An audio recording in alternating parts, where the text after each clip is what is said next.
श्री स्वामी समर्थ. जय जय स्वामी समर्थ. स्वामींचं नाव घेऊन मी आजच्या ह्या नवीन व्हिडिओला सुरुवात करते.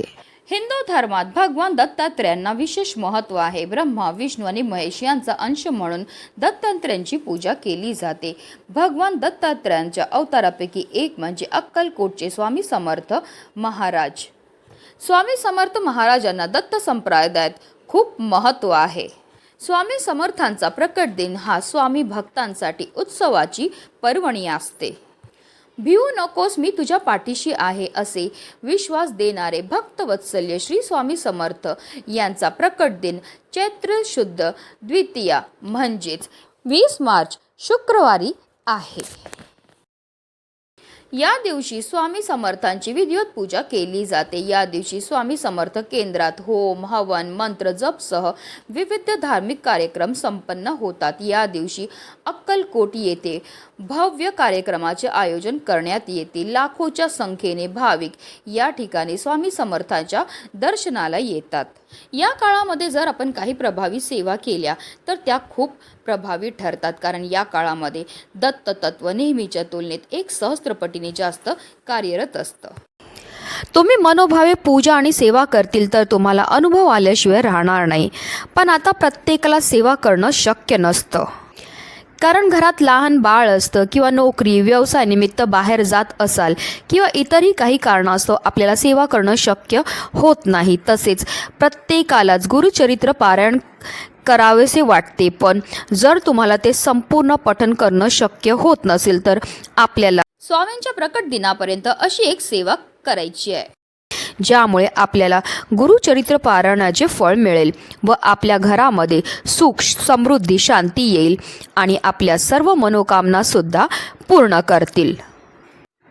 तर ती कोणती सेवा आहे, तो कोणता अध्याय आहे जो आपल्याला दररोज स्वामींच्या प्रकट दिनापर्यंत वाचायचे, त्याबद्दल सविस्तर आणि अतिशय महत्त्वाची अशी माहिती मी तुम्हाला या व्हिडिओमध्ये देणार आहे. तर व्हिडिओ पूर्ण पहा. आणि जर तुम्ही माझ्या चॅनलवर नवीन असेल तर चॅनलला सबस्क्राईब करा आणि शेजारी बेल आयकॉनसुद्धा प्रेस करा, जेणेकरून तुम्हाला माझ्या नवनवीन व्हिडिओचं नोटिफिकेशन हे मिळत राहील आणि तुम्ही एक पण व्हिडिओ मिस करणार नाही. आणि कमेंटमध्ये श्री स्वामी समर्थ किंवा श्री गुरुदेव दत्त लिहायला अजिबात विसरू नका. भक्ती केल्याने संकट येणारच नाही असं होत नाही, पण भक्ती करून संकटाचा वेग मात्र नक्कीच कमी करता येतो. जसं की जिथे हात जाणार होता तिथे मात्र बोटावरच निभावलं. पण ही करण्याकरता सुद्धा आपल्याला स्वामी भक्तीमध्ये असावं लागतं. स्वामीवर आपली श्रद्धा व विश्वास अटूट असायला पाहिजे. आता तुम्ही कोणतीही सेवा करा, मग ती स्वामी चरित्र सारामृत पठण करा किंवा तारक मंत्राची सेवा करा किंवा अगदी गुरुचरित्राचे पारायण करा, पण आपला विश्वास हा अटूट असायला पाहिजे. आपली एखादी इच्छा पूर्ण झाली नाही तर आपण स्वामी महाराजांसमोर रडतो, त्यांच्यासोबत भांडतो देखील, पण खरं तर ते आपलं चांगलंच बघतात. एखादी गोष्ट आपल्यासाठी चांगली असेल तर ते आपल्याला नक्कीच देतील, पण एखादी गोष्ट आपल्यासाठी आता चांगली आहे पण पुढे जाऊन ती जर वाईट असेल तर ती आपल्याला स्वामी महाराज कधीही देत नाही. आता आपल्याला गुरुचरित्रातील एक अध्याय पठण करायचा आहे, तो म्हणजे गुरुचरित्रातील 9वा अध्याय. गुरुचरित्राचे पारायण केल्याने आपली गंभीर संकटातून बाहेर पडण्याचा मार्ग सापडतो अशी मान्यता आहे. या ग्रंथाचे वाचनाने कुठल्याही प्रकारचे आजार आदी व्याधी नष्ट होतात. याने मनुष्य दुःखमुक्त होतो. घरामध्ये गुरुचरित्र पठणाने नकारात्मक वातावरण नाहीसे होते आणि आनंद, चैतन्य व प्रसन्न वातावरण निर्माण होतं. पितृदोष, वास्तुदोष यावरती उपाय म्हणजे गुरुचरित्र पारायण केल्याने प्रभावी अनुभव येतात. विशिष्ट समस्या जसे लग्न, शिक्षण, करिअर, आरोग्य यामध्ये येत असणाऱ्या अडचणी दूर होतात. आपल्या कुंडलीतील ग्रह, नक्षत्र, पितृदोष यावर गुरुचरित्र एक रामबाण उपाय असल्याचे जाणकार सांगतात. जर तुम्हाला शक्य असेल तर आवर्जून गुरुचरित्र पारायण करा. गुरुचरित्र पारायण करणे शक्य नसेल तर गुरुचरित्रातील 9वा अध्याय पठण करा.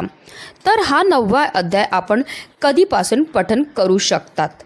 आपण 21 दिवसांची सेवा करू शकतात किंवा अगदी तुम्ही 11 दिवसांची सेवासुद्धा करू शकतात. ही सेवा करण्यासाठी आपल्याला संकल्प घ्यायचा आहे. मग यासाठी एक नारळ घ्या, खडीसाखर घ्यायची आहे आणि हे घेऊन स्वामी महाराजांच्या मंदिरामध्ये किंवा केंद्रात जायचं आहे किंवा अगदी तुम्ही दत्तगुरूंच्या मंदिरामध्ये गेले तरीही चालणार आहे.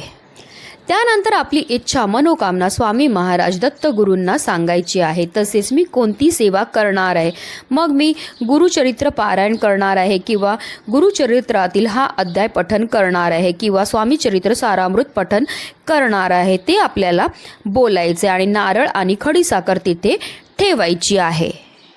घरी आल्यावर आपल्याला संकल्प घ्यायचा आहे. आपल्या उजव्या हातात पाणी घ्यायचे आणि तुमचे नाव आणि गोत्र सांगायचे आहे. तसेच तुम्ही कोणती सेवा करणार आहेत ते देखील सांगायचं आणि ते पाणी तामणामध्ये सोडायचं आणि हे पाणी जे तुळस सोडून इतर कोणत्याही झाडाला तुम्ही घालू शकता. आता आपण गुरुचरित्रातील 9वा अध्याय पठन करणार आहेत. तर सर्वप्रथम देवघरात दिवा आपल्याला प्रज्वलित करून घ्यायचा आहे, कारण कोणतीही सेवा किंवा कोणताही उपाय जो आहे तो आपल्याला अग्नीच्या साक्षीने करायचा आहे. आता आपल्याला आसन घेऊन बसायचं आणि रोज गुरुचरित्रातील 9वा अध्याय पठन करायचं आहे. आपण एक वेळ ठरवायची आहे. मग तुम्ही सकाळी ही सेवा करू शकतात किंवा अगदी तुम्ही संध्याकाळी ही सेवा केली तरीही चालणार आहे. फक्त दुपारी 12 वाजल्यापासून 12:30ची जी वेळ असते ही दत्तगुरूंची तसेच स्वामी महाराजांची भिक्षेची वेळ असते. त्या काळात आपल्याला ही सेवा करायची नाही. आता ही सेवा घरातील कोणत्याही व्यक्तीने केली तरीही चालणार आहे. अगदी लहानातले लहान मोठ्यात मोठ्या प्रत्येकाने जरी केली तरीही अतिशय उत्तम आहे. फक्त मासिक धर्म असेल किंवा सुतक सुएर असेल तर या काळामध्ये तुम्हाला ही सेवा जी आहे ती करता येणार नाही. ते दिवस सोडून तुम्हाला पुढे 21 दिवस किंवा 11 दिवसांची सेवा ही करायची आहे. पण आता ज्यांना गुरुचरित्राचे पठन करणं शक्य नसेल अशा भक्तांनी एक श्लोकी गुरुचरित्राचे पठन करायचे आहे. आपण एक श्लोकी गुरुचरित्राचे पठन केले तरी पण आपल्याला संपूर्ण गुरुचरित्र पारायण केल्याचे फळ हे मिळत असते. ह्या एक श्लोकी गुरुचरित्राचे पठन तुम्ही सकाळी किंवा संध्याकाळी करू शकतात. ही सेवा करताना सुद्धा तुम्हाला संकल्प घ्यायचा आहे की तुम्ही 21 दिवसांची किंवा 11 दिवसांची सेवा ही करणार आहेत. आता देवघरामध्ये तुम्हाला दिवा हा प्रज्वलित करून घ्यायचे, आसन घेऊन बसायचे आणि ही सेवा तुम्हाला करायची आहे. दत्त अवतार झाला कलियुगी श्री पाठपीठापुरी, त्यामागे दुसरा निरसिंह सरस्वती करंज ग्रामांतरी, तीर्थ हिंडत पातला भिलवाडीची संगमा, तेथुनी मग गणगापुरी वसेवारी दिनांच्या श्रमा. तर अशा ह्या एक श्लोकी गुरुचरित्राचा आपल्याला पारायण हे करायचं आहे. आता हा श्लोक तुम्हाला म्हणणं शक्य नसेल तर तुम्ही मोबाईलवर लावून द्या, तुम्ही श्रवण केलं तरीही चालणार आहे. ही सेवा केल्याने गुरुचरित्राचे संपूर्ण फळ मिळते व आपली इच्छित मनोकामनासुद्धा पूर्ण होते. फक्त कोणतीही सेवा करताना आपल्याला त्यावर विश्वास असणं गरजेचं आहे. तसेच तुम्ही एखाद्या व्यक्तीला स्वामीचरित्र किंवा गुरुचरित्र ग्रंथ खरेदी करून दिला तरीही चालणार आहे, कारण जर त्या व्यक्तीने तो ग्रंथ वाचला तर त्याचे पुण्यफळ हे आपल्याला प्राप्त होते. सर्वात मोठी स्वामी सेवा म्हणजे दुःखात असलेल्याला स्वामी मार्ग दाखवणे, कारण त्याने एकदा स्वामी महाराजांना मानले की त्याचं संपूर्ण आयुष्याची जबाबदारीही स्वामी महाराज घेतात. आता जर तुम्हाला एक श्लोकी गुरुचरित्राचे पठन करणे सुद्धा शक्य नसेल तर तुम्ही फक्त श्री स्वामी समर्थ श्री स्वामी समर्थ या मंत्राचा निरंतर जप केला तरीही तुम्हाला त्याचा खूपच चांगला अनुभव हा येणार आहे. फक्त हा एक मंत्राचा जप घरातील प्रत्येक व्यक्तीने केला, जसा जसा जप वाढतो तसे तसे आपल्याला आपली परिस्थिती सुधारण्यामध्ये मदतही मिळत असते. आणि जप जेव्हा 6 लाख पेक्षा जास्त होतो तेव्हा आपल्याला त्याची प्रचितीही येते.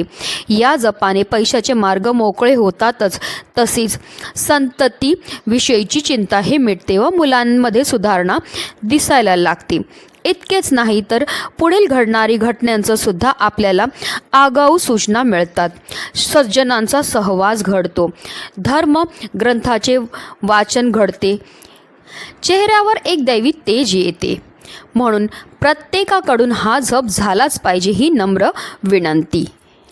कारण स्वामींच्या नाम जपामध्ये सुद्धा खूपच शक्ती आहे. सर्व दरवाजे बंद झाले तरी स्वामींच्या हृदयाचा दरवाजा कायम उघडा असतो. अपेक्षा स्वामींपासून ठेवा, इतर लोकांपासून नको. अडचणीत असाल स्वामी तारतील, एकटे असतील सांभाळतील, मार्ग सापडत नसेल तर दाखवतील, अश्रू थांबत नसतील तर पुसतील. फक्त स्वामींना आतरतेने साथ घाला. अशक्य ही शक्य करतील स्वामी, अशक्य ही शक्य करतील स्वामी. श्री स्वामी समर्थ. जय जय स्वामी समर्थ. व्हिडिओ जास्तीत जास्त लोकांपर्यंत शेअर करा, जेणेकरून प्रत्येकाकडनं ही स्वामीची सेवा घडली पाहिजे, हीच मनामध्ये इच्छा. श्री स्वामी समर्थ. जय जय स्वामी समर्थ.